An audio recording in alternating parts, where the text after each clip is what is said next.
금융 환경이 앞으로의 The market experience a deep pullback. 경제 활동과 고용 등의 부정적으로 데이터비지털 PCE 기준 인플레이션 전망치는 올 하반기에 페드가 안녕하세요, 조재길입니다.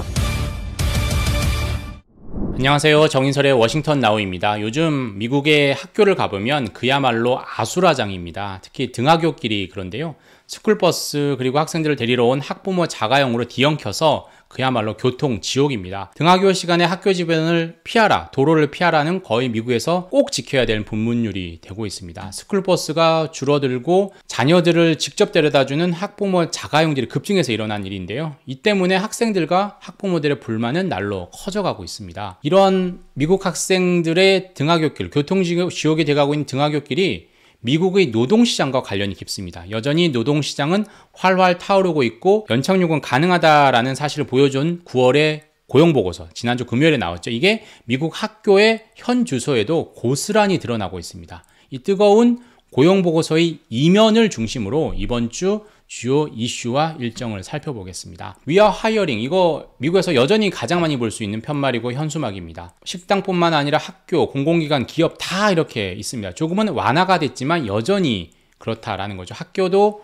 정말 예외가 아닙니다. 오히려 정말 심합니다. 만성적인 인력 부족에 시달리고 있죠. 버스기사, 스쿨버스 기사가 가장 대표적이죠. 여기가 제가 있는 곳이 미국 내 교육특구죠. 스카이캐슬에서 나왔던 버지니아 페어팩스 교육특구도 마찬가지입니다.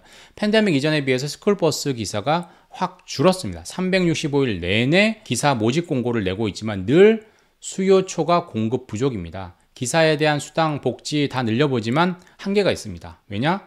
공립학교의 예산은 주정부와 교육청 통제에 묶여있기 때문에 확 올릴 수는 없습니다. 그러니까 사람들이 많이 모이지 않는 거죠. 학교들이 좀 지혜를 냈죠. 어떤 겁니까? 스쿨버스 수를 줄였습니다.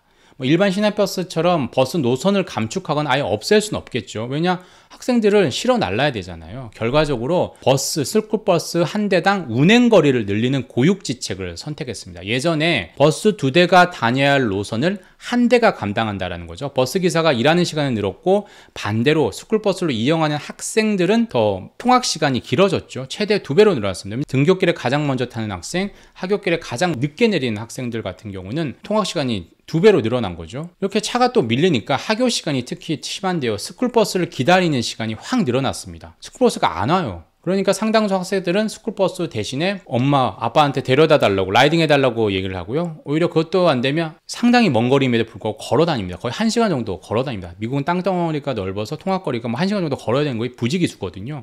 그리고 또 미국에선 16세부터 운전이 가능해서 직접 차를 모는 고등학생도 늘고 있습니다. 다 버스 기사의 부족 현상 때문에 일어나는 일들이죠. 버스 기사만 부족하냐? 아닙니다. 더 심각한 건 교사 부족입니다. 투안 응유엔 캔자스 주립대 교수 연구 자료를 보면요. 미국 내 교사가 16만 명 이상이 부족하다라고 집계를 하고 있습니다. 대도시 지역은 그나마 나은데 약간 농촌, 시골이 좀 몰려있는 남부 지역의 교사 부족 현상이 심각하다라고 미국 외신들은 전하고 있습니다. 상황이 이렇게 되자 어떻게 됩니까? 교사는 있어야 되니까 누구로 추관한다? 교생, 바로 교생도 아닌 무자격 대학생들, 1, 2학년 정말 알바를 할 만한 그 대학생들이 예비교사, 교사 대체 인력이 되고 있다는 거죠. 교사가 계속 안 하려고 하는 이유는 급여가 낮고 10년, 20년 동안 월급이 거의 안 올랐다고 합니다. 열악한 근무 환경, 코로나19로 인해서 대면 접촉 기피하고요. 그리고 교내 총기 사고 계속 늘고 있었잖아요. 그래서 교사직을 기피한다라는 거죠. 그래서 일선 학교들은 360일 연중 무휴로 위아 하이어링, 사람을 뽑고 있습니다. 부족한 교사, 기사, 직원들, 식당에서 일할 직원도 없어요. 충당을 해야 되거든요. 다행히 최근에 이제 학교로 조금씩 사람들이 돌아오고 있다는 거죠. 그 상황이 지난주에 나온 9월 고용보고서에도 잘 나타나 있다는 겁니다. 연방정부의 29,000개, 주정부의 27,000개 새로 교육 분야의 신규 일자리가 생겼습니다. 56,000개 교육 부문 신규 일자리가 정부 부문에서 73,000개가 늘었는데 한 달 동안, 9월 한 달 동안 교육 부문에서 늘어난 게 76%. 즉 정부 부문의 일자리 중 4개 중 3개가 교육 부문, 교사, 스쿨버스, 기사였다라는 거죠. 정부 부문은 9월 신규 일자리가 73,000개 늘었는데 이거는 지난 1년 평균의 160%, 1.6배, 1.65배 정도 된다라는 겁니다. 그 핵심의 교육, 학교가 있었다라는 거죠. 이 정보부문 신규 일자리가 학교를 중심으로 교육을 중심으로 일어난 게 지난해 9월만 해도 6,000개밖에 안 됐습니다. 올 들어서 급증하고 있는 거죠. 이건 바로 바이든표 확장적 재정정책 때문입니다. 여기저기서 돈을 쏟아붓고 있기 때문입니다. 바이든표 일자리 늘리기는 또 민간 부문에서도 더욱더 꽃을 피우고 있습니다. 공공 부문에만 그치지 않는다라는 거죠. 대표적인 게 건설업입니다. 미국 의회가 2021년 말에 1조 2천억 달러, 우리 돈으로 하면 1,500조 원이 넘는 인프라 예산을 통과시켰습니다. 인프라라는 게 도로 깔고 철도 놓고 뭐 새로운 항만 건설하고 이런 것들이잖아요. 건설업 붐이 역대급입니다.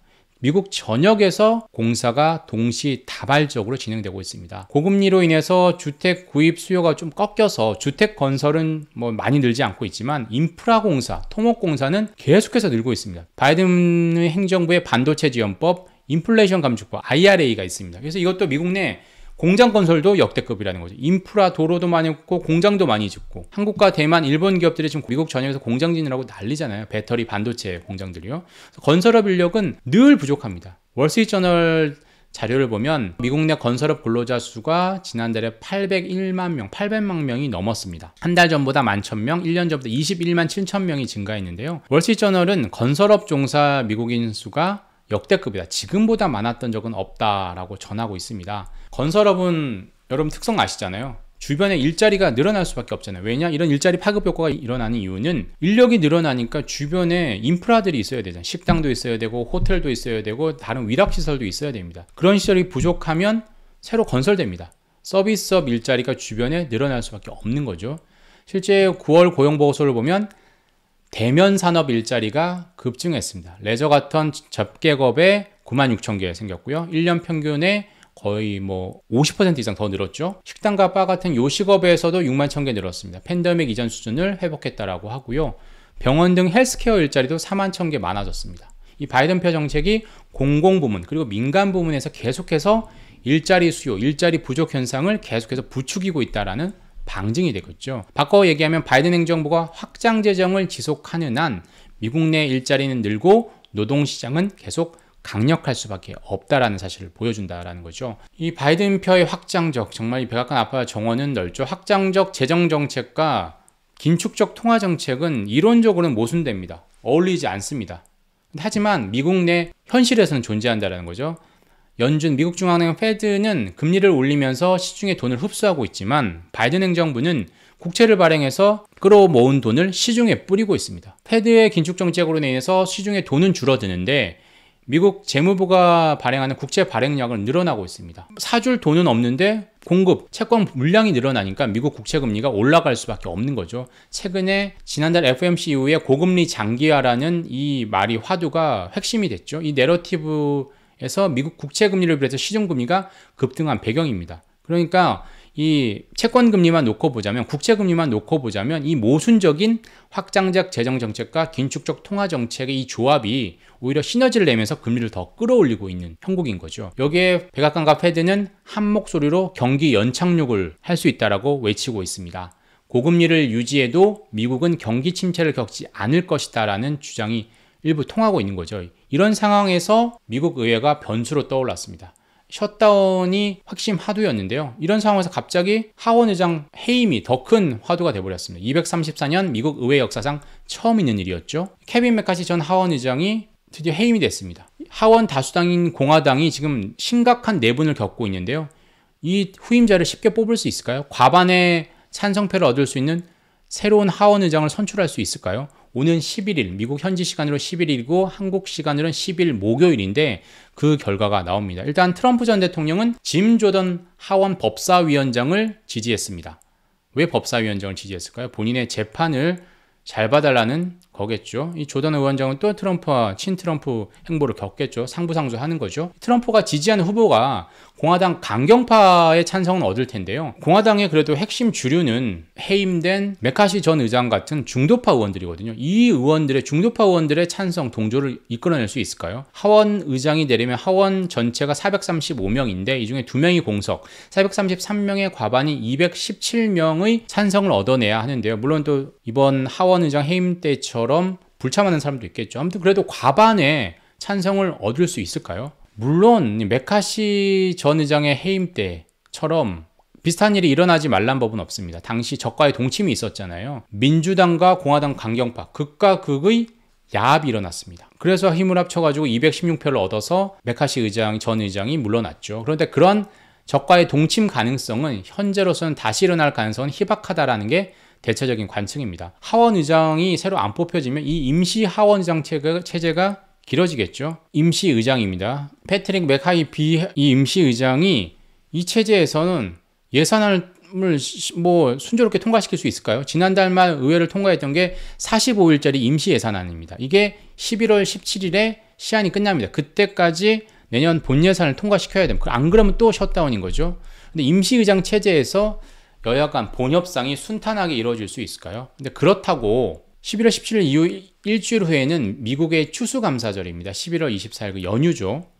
이때 써야 될 돈도 많고 하는데 연방정부에서 문을 닫는다?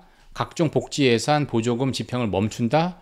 그 비판을 감당할 수 있을까요? 민주당 때문이다, 공화당 때문이다 라고 얘기가 나온다면 그 비판을 감당하기 쉽지 않을 겁니다. 그래서 현재로서는 임시의장 체제에서 또 다른 임시예산, 30일짜리, 그 다음에 크리스마스 때까지 견딜 수 있는 35일짜리, 이런 임시예산을 통과시킬 가능성이 높다라는 거죠. 그러다가 크리스마스가 임박해서 어쩔 수 없이 내년 예산안, 또 임시 예산을 통과시킬 수도 있고 본 예산을 통과시키는 경로를 겪지 않을까 지금 미국 정가들은 그렇게 내다보고 있습니다. 그렇게 되면 어떤 일이 일어날까요? 바이든표 예산에 좀 제약이 생깁니다.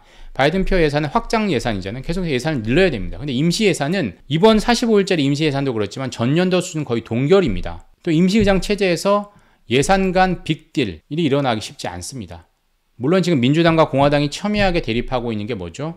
우크라이나 지원금, 이건 민주당이 해야 된다는 거고 국경 강화 예산 공화당이 해야 된다는 거죠. 서로 맞바꾸는 건 가능하지만 다른 예산 빅딜이라든지 어떤 확장적 재정 정책을 도와줄 수 있는 예산 증가라든지 이런 일은 일어나기 힘들다라는 거죠. 확장적 재정 정책과 별도로 노동시장은 계속 뜨겁습니다. 미국 경제는 여전히 강하다라는 거죠. 근데 인플레이션은 좀 다릅니다. 근원 물가를 중심으로 조금씩 완화하고 있는 건 사실입니다. 근데 복병이 뭐죠?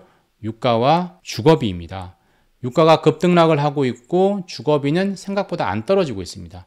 현지 시간 10일 목요일에 나눈 9월 CPI가 어느 정도 앞으로의 방향을 좀 보여줄 텐데요. 시장에서는 좀 안도 랠리를 하기를 바라고 있죠. 헤드라인 CPI 상승률은 전년 동기 대비 3.6%로 예상을 하고 있습니다. 8월이 3.7%였는데 조금은 완화할 거라는 거죠. 인플레 완화에 상당히 보수적인 스탠스를 취하고 있는 클리블랜드 연방은행의 인플레이션 나우 캐스팅도 9월에 3.7% 정도로 예상을 하고 있으니까 인플레가 크게 심화되지는 않을 거다라는 게 시장의 컨센서스인 거죠. 그리고 페드가 더 중시하는 CPI가 뭐죠? 근원 CPI죠. 에너지와 식음료를 뺀 건데요. 이 9월은 4.1% 상승으로 예상하고 있습니다. 8월이 4.3%였는데 좀 더 둔화될 거라는 거죠. 다만 CPI가 잘 나오면 모르겠는데 좀 애매하게 나오고 그리고 변수가 페드 인사들의 발언입니다.